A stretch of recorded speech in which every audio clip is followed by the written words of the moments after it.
Hello, नमस्कार, सत श्री अकाल, आदाब। कैसे हैं आप सभी? उम्मीद करते हैं कि बहुत ही अच्छे होंगे। आज का सेशन मजेदार होने वाला है, तो आप लोग सभी विद्यार्थी वीडियो को कंटिन्यू देखते रहिएगा। तो हम लोग स्टार्ट करते हैं। आज का चैप्टर हमारा है लौट के आऊंगा फिर। लौट के आऊंगा फिर, ये चैप्टर ध्यान से देखिएगा। ये चैप्टर गोधुली किताब के गोधुली किताब के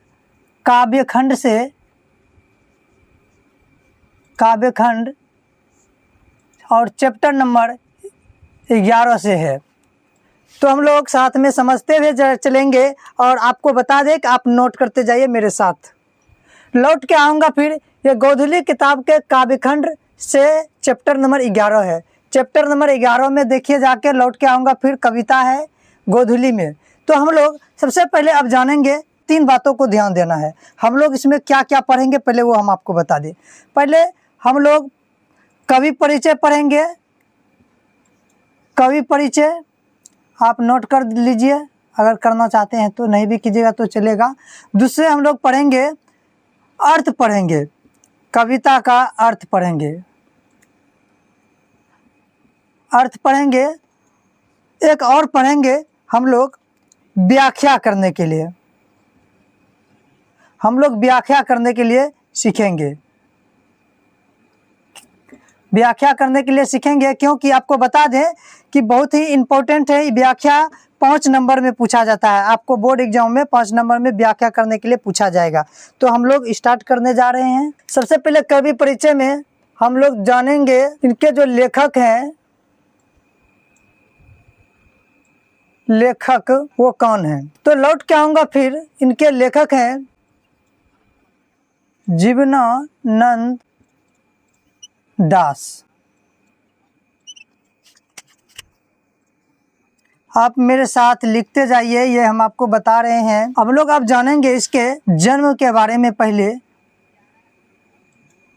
जन्म 1899 ईस्वी में हुई। देखिए कहाँ पे हुआ ये तो नहीं बताया गया है, तो हम आपको नहीं बता सकते हैं।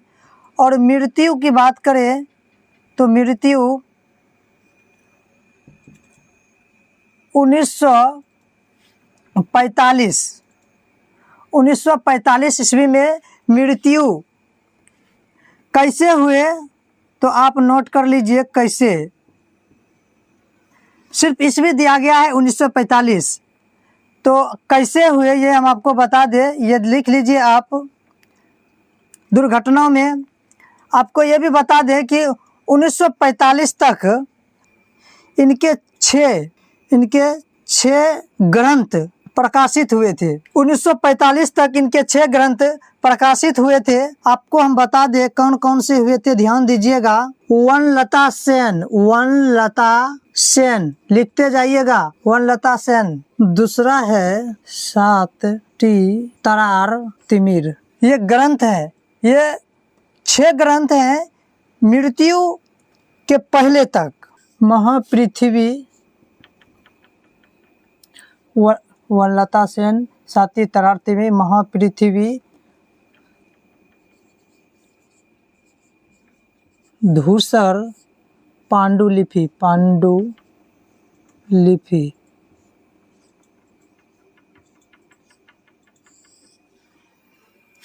वनलता सेन, साती तरार तिमिर, महापृथ्वी, धूसर, पांडुलिपि। आगे जानते हैं हम लोग मृत्यु। ध्यान दीजिएगा, इनकी मृत्यु 55 साल के उम्र में हुई। ये भी ध्यान रखना है हम लोग को। 55 साल के उम्र में मृत्यु आपको पूछा जाए। देखिए पहले हम आपको कवि परिचय लिखा देते हैं और इसमें कौन कौन से पूछे जाएंगे वो भी हम आपको बता देंगे, टेंशन नहीं लेने का है। आगे देखते हैं वनलता सेन।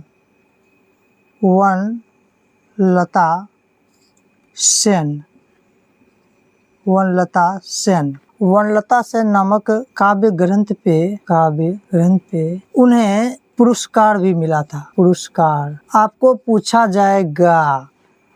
आगे और आपको बताते हैं ये रविंद्र उत्तर युग के कवि हैं। आप पहले लिख लीजिए, हम आपको बताएंगे, कवि परिचय पूरा हो जाएगा तो हम आपको एक बार बता देंगे।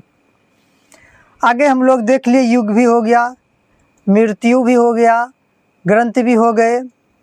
आगे ये जान लीजिए कि ये वापस कहाँ आना चाहते थे, तो बंगाल में आना चाहते थे। आगे और भी जानते हैं। आगे रविंद्रनाथ ठाकुर के बाद, ध्यान दीजिएगा, के बाद अगर कोई सर्वश्रेष्ठ कवि थे तो वो थे जीवनानंद दास। और जानते हैं, इतना ही क्यों, और भी जानेंगे।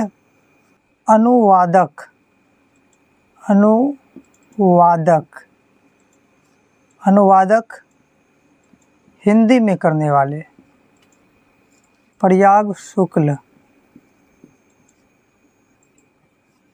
और देख लेते हैं, इनके मृत्यु के बाद 100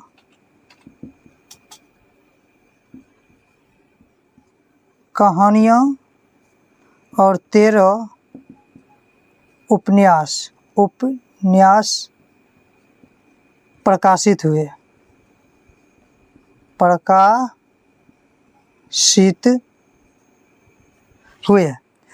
तो चलिए हम लोग कवि परिचय को लिख डाले, अब हम लोग समझेंगे। तो आप लोग भी लिख लिए होंगे, उम्मीद है। अब समझिए, लिखने से कुछ नहीं होता है, लिखने से तो आप किताब से भी लिख सकते हैं, बट इसमें होता है कि, तो हम लोग पहले समझते हैं। गोधुली किताब के काव्यखंड से चैप्टर नंबर 11 है, लौट के आऊँगा फिर। इनके लेखक हैं जीवनानंद दास। समझिएगा ध्यान से, और आपको पहले जो बताया वो भी हम आपको बताएंगे। इनके लेखक है जीवनानंद दास। इनका जन्म 1899 ईस्वी में और मृत्यु 1945 ईस्वी में।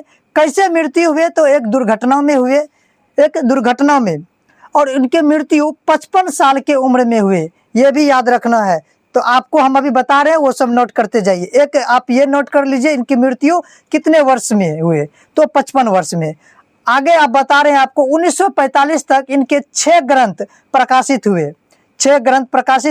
ये मृत्यु से पहले इनके 6 ग्रंथ ही प्रकाशित हुए थे, ये ध्यान में रहना है।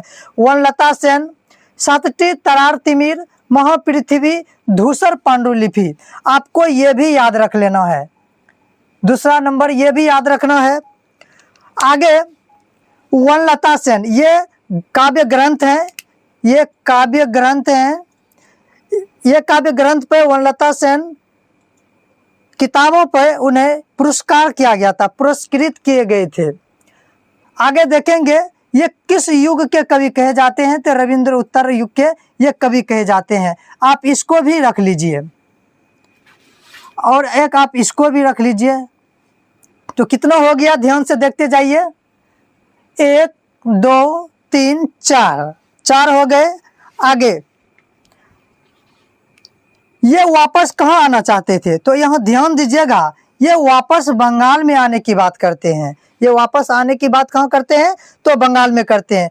इनके मृत्यु के बाद, ध्यान दीजिएगा इस चीज को, इनके मृत्यु के बाद 100 कहानियां और 13 उपन्यास प्रकाशित हुए थे, क्योंकि ये लिख के रखते थे मृत्यु के बाद, इसीलिए प्रकाशित इसके और ग्रंथ भी हुए। 100 कहानियां और 13 उपन्यास। आगे देखते हैं, ये रविंद्र ठाकुर के बाद बंगाल में सबसे जो जाने माने कवि थे, पहले रविंद्रनाथ टैगोर थे। कवि तो बहुत सारे थे, लेकिन सबसे सर्वश्रेष्ठ कवि बंगाल में जो थे वो रविंद्रनाथ ठाकुर कहिए या टैगोर, जिन्होंने जन गण मन अधिनायक लिखे। और जन गण मन अधिनायक ये जो लिखे गए थे, एक अंग्रेज आए हुए थे, उन्हीं के स्वागत के लिए लिखा गया था। तो हम लोग ये भी जान लेते हैं कि रविंद्रनाथ ठाकुर के बाद अगर कोई सर्वश्रेष्ठ कवि है तो वो जीवनानंद दास हैं। सेकंड नंबर पर ये आते हैं, ये भी ध्यान देना, ये सेकंड नंबर पर आते हैं। फर्स्ट में आते हैं रविंद्रनाथ ठाकुर। इनके अनुवाद, और एक बात जान लीजिए कि ये जो लौट के आऊंगा, ये लौट के आऊंगा जो कविता लिखा गया है जीवनानंद दास के द्वारा, ये बंगाली भाषा में लिखा गया है, बंगाली भाषा में, जहाँ पे बोले जाते हैं माछुआ भात खाबो और पांता भात, ऐसे कुछ बोला जाता है। तो वहाँ बंगाली भाषा बोले जाते हैं, तो बंगाली में ही अनुवाद किए। लेकिन हम लोग जो हिंदी में पढ़ रहे हैं, इसका अनुवादन, इसके हिंदी में लिखने का काम इनको प्रयाग शुक्ल किए हैं। तो आप एक इसको भी रख लीजिए, प्रयाग शुक्ल किए हैं। आपको पूछा जाएगा जीवनानंद दास में कि लौट के आऊंगा फिर के अनुवादक हिंदी में रूपांतरण करने वाले कौन थे, तो आप कहिएगा प्रयाग शुक्ल। तो हम लोग कवि परिचय को जान गए हैं, समझ गए हैं। अब हम लोग कविता को समझेंगे। अर्थ आपको बता दें, आप ध्यान से सुनिएगा, क्योंकि अर्थ से ही आपके प्रश्न आएंगे। हम जो आपको अर्थ पढ़ाएंगे उससे ही आप उत्तर आएंगे और क्वेश्चन भी उसी से निकलता है, ये भी ध्यान आपको देना है। चलिए हम लोग अर्थ को पहले समझते हैं, ध्यान से देखिएगा, एक एक पॉइंट को देखिएगा।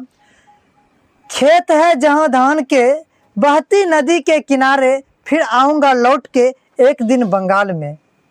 अर्थ समझिएगा। आपको पूछा जाएगा लौट के आऊंगा फिर कविता में किस खेत का जिक्र किया गया है, किस फसल का, तो आप कहिएगा धान का। तो समझिए, खेत है जहां धान के, बहती नदी के किनारे, फिर आऊंगा लौट के एक दिन बंगाल में, एक दिन बंगाल में। कवि कहते हैं कि मैं उस बंगाल में आना चाहता हूँ जहाँ की नदियों कलकल करके बहती है। मैं उस बंगाल में लौट कर आना चाहता हूँ। मैं उस फसलों में के मौसम में, और मैं वहाँ आना चाहता हूँ जहाँ की फसलें हरी भरी रहती है। मैं उस बंगाल में फिर से लौट कर आना चाहता हूँ। मैं नहीं शायद होऊंगा मनुष्य, तब होऊंगा अबाबिल। कभी कहते हैं अगर शायद मैं मनुष्य ना बन सकूं, अगर मैं मनुष्य ना बन सकूं तो मैं अबाबिल बन जाऊं। अबाबिल समझिएगा, ये अबाबिल पक्षी है। ये ऐसी पक्षी होते हैं जो टूटे फूटे घर में अपनी आसरा बनाते हैं, अपना घोंसला बनाती है। तो कभी कहते हैं मैं शायद अगर मनुष्य ना बन सकूं, मैं मनुष्य अगर ना बन सकूं तो मैं अबाबिल बन जाऊं, मैं कोई पक्षी बन जाऊं, या फिर कौवा बन जाऊं, या फिर कौवा बन जाऊं। उस भोर का फूटेगा नई धान के फसल पर, जो कोहरे के पालने से कटहल की छाया तक। आप किताब निकाल लीजिए, अगर आपके पास किताब है तो किताब निकाल के हम जो लाइन पढ़ रहे हैं आप लाइन देखिए, आप उस पे हाईलाइट करते जाइए। या फिर मैं भोर का कौवा बन जाऊं, जहां सुबह होते ही मैं कौं कौं करने लगूं। जहां की फसलें, ध्यान से देखिएगा, जहां की फसलों पर कोहरे के पालने से कटहल की छाया तक, जहाँ कोहरे घेरे रहते हैं, छाए रहते हैं। कोहरा समझते हैं ना, कोहरा ठंड के मौसम में जो कुहासा होते हैं। तो कभी कहते हैं कि मैं उस फसल पे आना चाहता हूँ, मैं उस फसल में आना चाहता हूँ जहाँ के खेतों में कुहासा घेरे रहते हैं।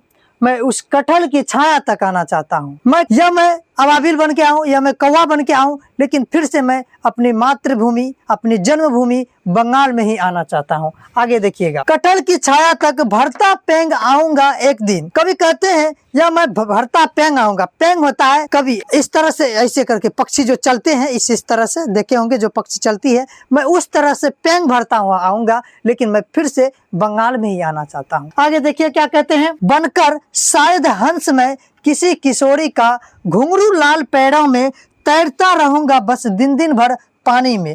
बनकर शायद हंस में किसी किशोरी का।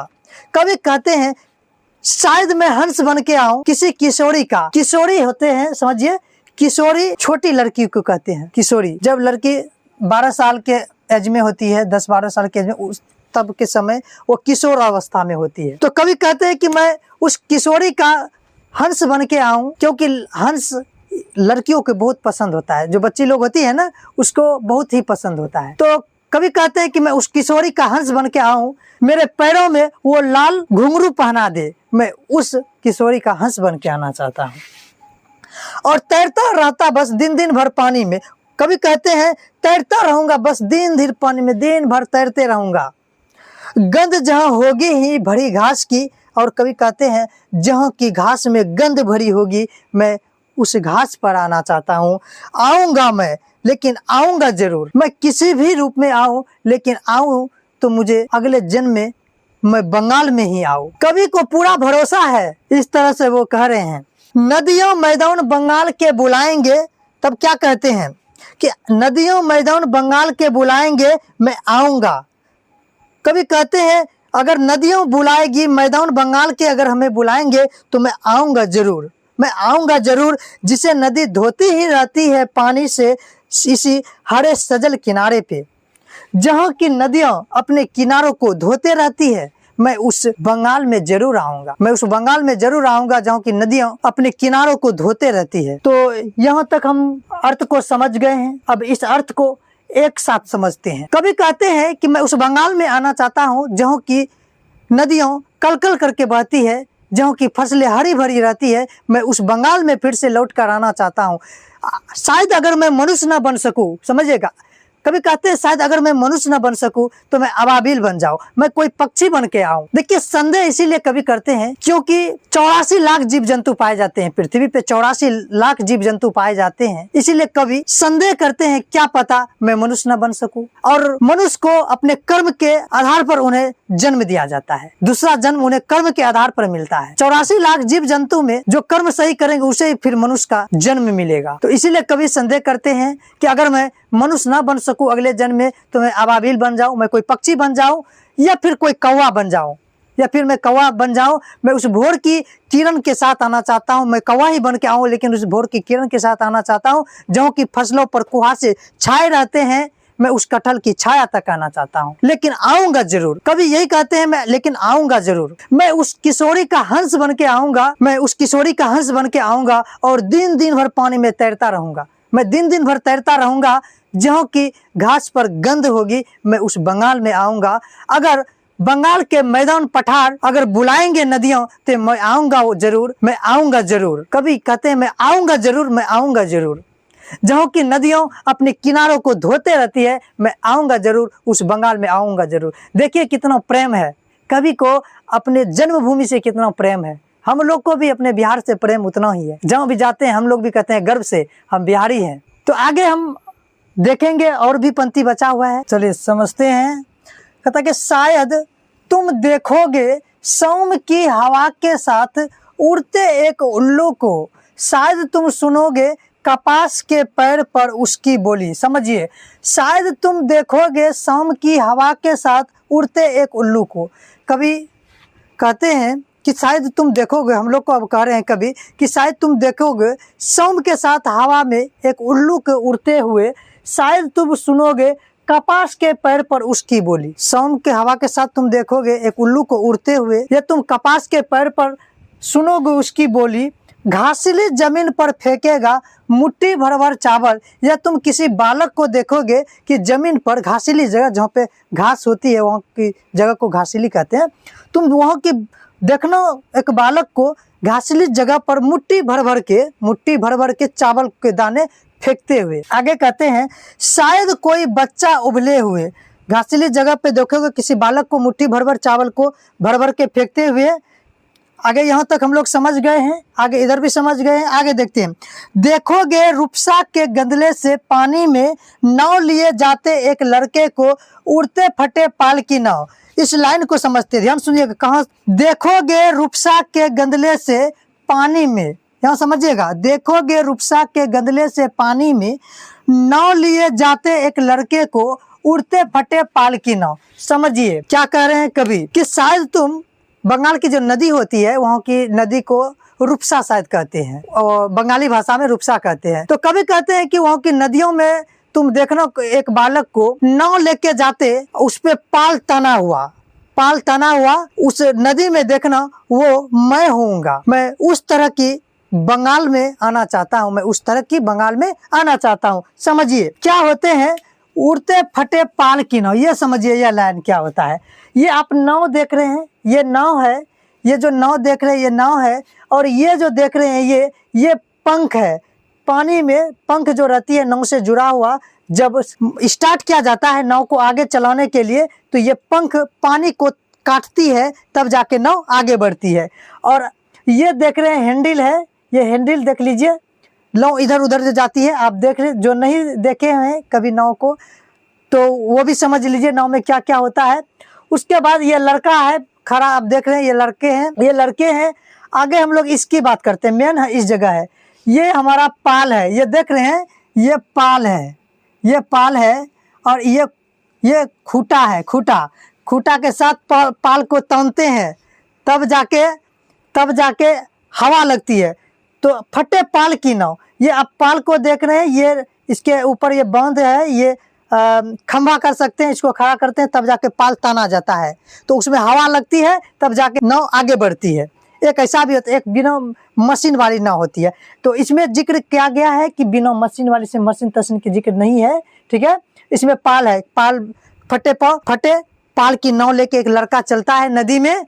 मैं उस तरह की बंगाल में आना चाहता हूँ, यही कवि बताते हैं। ये आप चित्र के माध्यम से समझ सकते हैं, इसमें पाल जो है। आगे कहते हैं कवि, लौटते होंगे, देखिए, लौटते होंगे रंगीन बादलों के बीच, सारस अंधेरे में होऊंगा मैं उसी के बीच में देखना। कवि कहते हैं तुम लौटते हुए रंगीन बादलों के बीच सारस को देखते होगे, तुम सारस को लौटते देखे होगे रंगीन बादलों के, और उसी में देखना मैं भी होऊंगा, अंधेरे में होऊंगा मैं उसी के बीच में देखना, मैं भी उस सारस के झुंड में मैं भी होऊंगा, तुम देखना उस रंगीन बादलों के बीच मैं सारस के झुंड में मैं भी होऊंगा। तो हमारा कविता यहाँ पे खत्म होता है। अब बच गया है व्याख्या, हम लोग व्याख्या भी समाप्त करेंगे। तो आप देखें कि कवि कितना प्यार करते हैं अपने जन्मभूमि से, कितना लगाव है।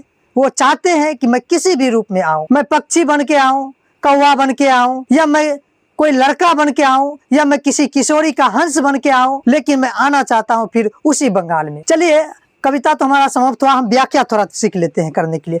व्याख्या ध्यान से देखिएगा, व्याख्या में समझना है पहली बार क्या क्या होता है। आप समझिए, व्याख्या को सॉल्व करने के लिए हमें 2-3 बातों को ध्यान में रखना होता है। क्या क्या ध्यान में रखना होता है वो भी ध्यान में रखिएगा। पहला आपको दिया जाएगा 5 नंबर में कि व्याख्या कीजिए, जिसमें आपको कविता का 3-4 पंक्ति दे दिया जाएगा और आपको पूछेगा कि इस पंक्ति का व्याख्या कीजिए। तो मान लीजिए कि आपको व्याख्या में पूछा गया यहाँ से कि शायद तुम देखोगे शाम की हवा के साथ उड़ते एक उल्लू को, शायद तुम सुनोगे कपास के पेड़ पे उसकी बोली, यहाँ तक दे दिया गया। आपको बोलेगा व्याख्या कीजिए। पहला नंबर, ध्यान से पहला आपको लिखना है कि ये पंक्ति आपको ध्यान में रखना, इसलिए आपको कहते हैं कि कविता को पढ़ा कीजिए, किस पंक्ति का कौन सा कविता है वो ध्यान में रखिए। पहला आपको लिखना है कि ये पंक्ति जो दिया गया है व्याख्या में, ये किस किताब से लिया गया है। तो ये पंक्ति जो है गोधूली से लिया गया है, गोधूली। अब गोधूली में कौन सा भाग से लिया गया है, पार्ट कितना, भाग 2 से लिया गया है। अब ये किस चैप्टर का है, अब ये पंक्ति किस चैप्टर का है, ध्यान रखिए। इस चैप्टर तो कौन सा है, लौट के आऊंगा फिर, ध्यान दीजिए। तो क्या लिखना है इसमें, लौट के आऊंगा, लौट कर आऊंगा। दूसरा में, पहला में गोधूली भाग 1, दूसरा में लौट कर आऊंगा। तीसरा में क्या देना है, ध्यान से देखिएगा। तीसरा में क्या देना है, तीसरा में देना है कि इस पंक्ति के लेखक कौन है। इस पंक्ति के लेखक का थोड़ा परिचय देना है, परिचय देना है।